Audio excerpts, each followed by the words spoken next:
Ashley, good evening. I'm standing right on the promenade right now where you can see right behind me there are flags put up commemorating Remembrance Week 2021.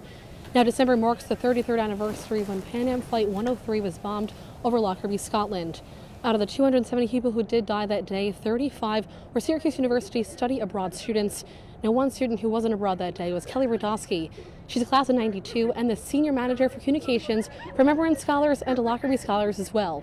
She says it's a feeling on campus she'll never forget. And it was like this black cloud of just sadness was hanging over this campus.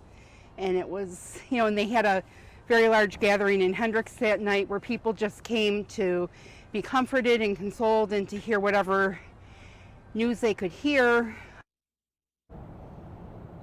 The news of the crash went through word of mouth. Now, there weren't any instant news sources like Twitter, and there were conflicting stories of what actually happened. As a freshman, she says she remembered the community gathering at Hendricks Chapel and remembers that community coming together that night. Now, there was also a game at the Dome where a moment of silence was held for the victims. It was the first time in Kelly's life that terrorism really affected her and the students around her.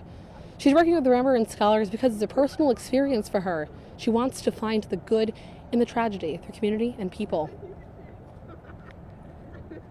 So it's very important to me that their legacy lives on, and to help these students every year to do that is just, it's an amazing blessing for me.